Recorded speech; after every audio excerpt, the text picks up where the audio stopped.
মেয়েরা চাকরি করবেন, ব্যবসা করবেন, অনেক টাফ, বর্তমানে খুব কষ্ট। গতকাল ডিস্কো অফিসে গেলাম, সারাদিনে প্রায় 2 দিন, দুপুর টাইমটা মানে 10টা-11টার পর থেকে মনে গেছে একদম সেই বিকাল 5টা-6টার মধ্যে মনে হয় কারেন্ট আসছে। তাও ডিস্কো অফিসে গেলাম, গিয়ে কথা বললাম, ওরা আমাকে বুঝিয়ে দিল। তো আমি জিজ্ঞেস করলাম যে আমি গত মাসের মে মাসের 28 তারিখে বললাম 1000, এপ্রিলের 2 তারিখে জুন মাসের 2 তারিখে বললাম 1000, আজকে আবার মানে গতকাল আর কি কারেন্ট নাই, তো আবার 1000 বললাম, বলে যে 280 টাকা না কত আছে। তো এই টাকাগুলি কই গেল? প্রায় 3000 টাকা না হয়ে গেল।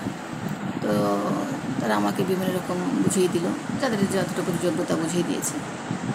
তো ধরেন আমার এখানে 16 ফিটের একটা অফিস, এখানে আমার ট্রেনিং সেন্টার করেছি, মেয়েদের স্বাবলম্বী করব, কাজ শেখাবো, সমাজের মেয়েরা খারাপ পথে যাবে না, অন্যায় করবে না, তাদের একটা আয়ের ব্যবস্থা করে দেব। আমাদের দেশে আমি যতটা দেখেছি, আমার যতটা চোখে দেখা বোঝা, দক্ষতার অভাব, কাজের অভাব নয়, দক্ষতার অভাব, দক্ষ লোক কম আমাদের দেশে। তো আমি দক্ষতাটার পেছনে ছুটি সবসময়, দক্ষ বানানোর। আমি নিজে মোটামুটি একটু জায়গায় শিখেছি কিছু, তো আমি চাই যদি এতটুকু কেউ শেখে তাহলে সে দক্ষ হতে পারে। তো এই জন্য কিছু কাজ নিয়ে বসছি, যে এটা শেখানোর পরে মেয়েরা দক্ষ হবে এবং বাসায় বসে কাজ করবে, তাদের ক্ষতি হবে না, তারা বাইরে যাবে না, সংসার সব সুন্দর থাকবে। তো সেখানে আমাকে কমার্শিয়াল বিল দিতে হয়েছে 3000 টাকা মাসে। যদি আমি 3000 টাকা, এখানে এই মফস্বল, এটা তো গ্রাম, ইস্টার্ন হাউজিংয়ের এটা হলো গ্রাম সাইড, এখানে বেরিবাদের সাইডটা তো গ্রাম সাইড। তো এখানে যদি আমি 3000 টাকা ভাড়া দিই, শুধু কারেন্ট বিল দিই, ভাড়া 6000, 3000, 9000, নেট বিল দিই 500, তার মানে আমি কি পাচ্ছি? কত টাকা ইনকাম করছি? এটা যদি দোকান হতো, শুধু বিক্রির জন্য হতো, তাহলে তো মাসে 500 টাকাও হতো না। হ্যাঁ, হতো না, কারণ আমার অনলাইন থেকে অনেক স্টুডেন্ট আসে দেখে ওরা কিছু কিনে নেয়, ওরাই বেশিরভাগ নেয়, আর ওরাই শিখে, দেখে আমি বাঁচি, বা এদের থেকে আমি বাঁচি। তো যদি এটা এরকম হতো যে এখানের মানুষই কিনবে শুধু, আর কেউ না, আমি কোনো কাজ শিখিনি বা শেখাচ্ছি না, শুধু জাস্ট জিনিস কিনে এনে সেল করছি, তাহলে আমার মাসে 500 টাকাও আসতো না, ভাড়াও আসতো না। তো সেই জায়গাটায় বসে আমি যদি 3000 টাকা শুধু কারেন্ট বিল দিই, তাহলে কেমন লাগে? তো সরকারের কাছে আমাদের অনুরোধ, যে আমরা যারা নারী উদ্যোক্তারা, নারীদের উন্নয়নে কাজ করছি, দেশের উন্নয়নের কাজ করছি, আপনি অনেক কোটায় অনেকদের সাহায্য করেন। তো আমাদের এই কোটাটা দেন, যে নারী উদ্যোক্তারা এই কমার্শিয়াল বিল দেবে না, নারী উদ্যোক্তারা মানে নানাভাবে সমাজে চেষ্টা করে, সমাজকে উন্নয়নের জন্য কাজ করছে। এখন বর্তমানে বেশিরভাগ নারী উদ্যোক্তারাই সফল হচ্ছে ব্যবসায়। তো সরকার যদি এদিকে সুদৃষ্টি রাখে, তাহলে আমরা হয়তো ভালো কিছু করতে পারবো। তো সরকারের কাছে আমাদের অনুরোধ, যারা নারী উদ্যোক্তা আছে, আমাদের জন্য কমার্শিয়াল বিলটা মকুব করা হোক।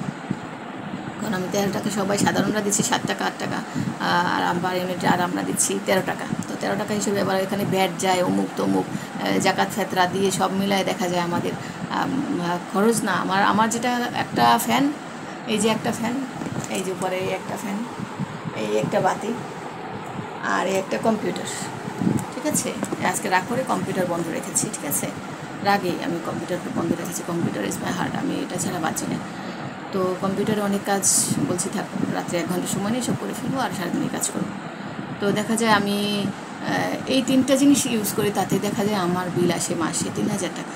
তো যারা 10-12টা বাতি, কিছু কিছু শোরুমে দেখি ইচ্ছা মতো গা দেয় বাতি লাগানো, তারপরে আবার এসি, তারপরে তারা কত টাকা ভাড়া দেয়? তারা 30,000 টাকা ভাড়া দেবে মাসে? আমার যদি 100 টাকা আসে ডেলি এই 3টা জিনিসই, তাহলে তাদের কত আসে? তাহলে আমাদের জন্য একটু এটা অমানবিক না? তো সরকারের কাছে আমি আবেদন করছি এই ভিডিওর মাধ্যমে, যে সরকার যেন আমাদের সুদৃষ্টি দেয়। আমরা কী কী করছি সমাজের জন্য খোঁজ নিয়ে দেখতে পারে, ইনশাআল্লাহ দুর্নীতিবাজ হব না, দুর্নীতিবাজের খাতায় আমাদের নাম লেখা হবে না। তো সমাজের কল্যাণেই কাজ করছি, কারো আশায় না, কারো কথায় না, কারো শেখানোতে না, জাস্ট নিজের স্ব-উদ্যোগে, যাতে নিজের মধ্যে ভালো কাজগুলি মানুষের মধ্যে ছড়িয়ে দিতে পারে, ঠিক আছে, খারাপ না, ভালো কাজগুলি। তো সমাজের জন্য খারাপ হয় এমন কিছু করিনি। তারপর যদি কারো কাছে খারাপ লাগে বলবেন, নিজেকে শুধরিয়ে নেব, কিন্তু চেষ্টা করছি যে সমাজ যেন উপকার পায় আমার দ্বারা। আমি মরে গেলে যেন সবাই আমাকে ভালো দৃষ্টিতে দেখে, বা ভালো মনে দেখে, ভালো বলে যে না, সে ভালো ছিল, সবার উপকার করেছে, ঠিক আছে। তো নারী উদ্যোক্তাদের, সকল নারী উদ্যোক্তাদের পক্ষ থেকে সরকারের কাছে এটাই আবেদন করছি যে আমাদের এই কমার্শিয়াল বিলটা মকুব করে, সাধারণ আমরা আবাসিক বিল যেটা দিচ্ছি এরকম নেই, হ্যাঁ, কিন্তু এটা খুব কষ্ট লাগে, খারাপ লাগে যে আসলে এটা আমাদের জন্য মনে হয় একটা অবিচার হচ্ছে।